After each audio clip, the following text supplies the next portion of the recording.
ready for the really big boys. These, ladies and gentlemen, are super modified, multiple engine monsters like this one, driven by Wayne Kreider.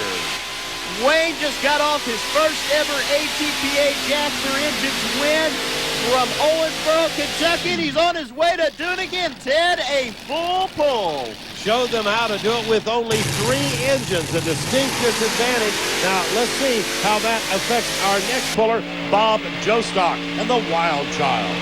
Bob has really made some improvements on the tractor this year. He is hard to handle, and we've got us a pull-off. Let's go down to Brett Kepner with our best engineered. While the modified tractors are considered the crowd pleasers in ATPA Jasper Pulling, it's interesting to note the multiple combinations that are available to constructors in this class, especially when it comes to power plants. First of all, with the automotive type engines, you're allowed 4 wedge head combustion chamber engines. That includes the Chevrolets. You're allowed 3 hemispherical combustion chamber engines, the Chrysler Hemis. But you're also allowed this incredible option. Gary Diekman's incredible rat poison machine uses not 1, but 2 Allison V12 aircraft engines. Probably one of the most famous World War II power plants was used in the P-51 Mustang. These engines came stock from the factory, 1,710 cubic inches, over 2,500 horsepower. They're now capable of putting out over 3,500 horsepower because of 2 things. First of all, the centrifugal superchargers that are across the top of both engines, and the front engine on Diekman's machine, twin turbochargers on top of that. These machines are some of the most brute powerful in all of pulling. As a matter of fact, it takes a tremendous driving talent to be able to get the power in these vehicles to the ground without overpowering any given racetrack. 7 gallons of oil in each engine, 24 spark plugs. Don't even think about valve work on these things. They are a one-of-a-kind vehicle you can only find in pulling, but this one is one of the most incredible ever. We'll give this one our Jasper Engines and Transmissions Best Engineered Tractor of the Event Award.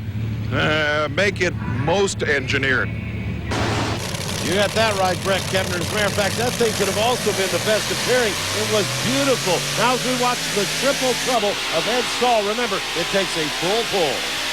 Ed Stahl on his way to a good run, but the 3 engines are going to come up short, and he has to shut her down.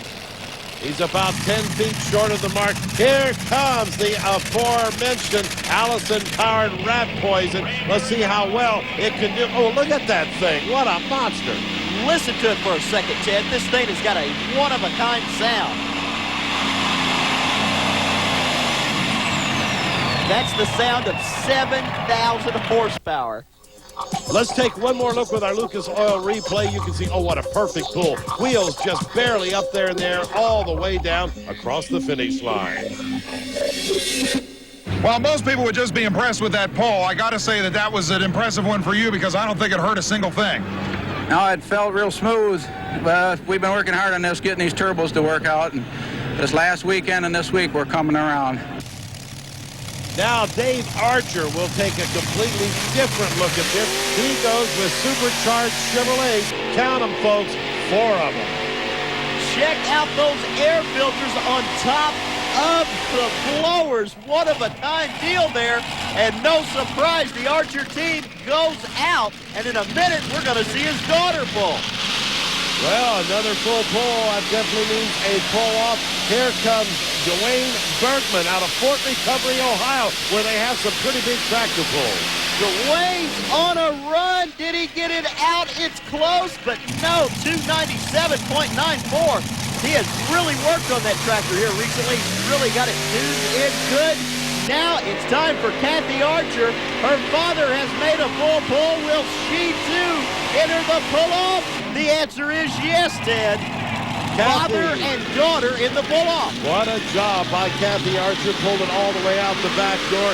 Wow, one hit after another. The hits just keep on coming, including this one by North Collins, New York native, Joe Etter in the Sorrento Express. And Joe falls a little short, but he has a lot of points. Brett Kepner explains he's down there with him right now. Well, the very fact that Joe Etter even made that pull may have ended the 1999 ATPA Jasper Pulling Series. I know it's not official, Joe, but let's face it, the last 7 days, you've taken this from basically a dead tie to a huge lead. Yeah, we did. We worked real hard. We've been running real good, and we're far ahead enough now where we're starting to experiment. We're playing with tires a little bit tonight, and track's going away to back on the starting line. But, you know, we're real happy to get her up in there pretty good and make a good show for Serrano and all the Jasper boys here and stuff. So.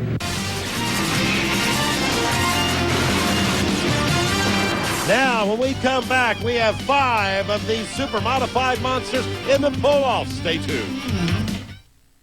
Back at Monroe Township in Monroe County. We're at the Monroe County Fair in Monroe, Michigan. You're watching the Lucas Oil Northern Tractor Nationals. We're ready for the pull-off with the 7,200-pound super modified tractors, beginning with Wayne Kreider.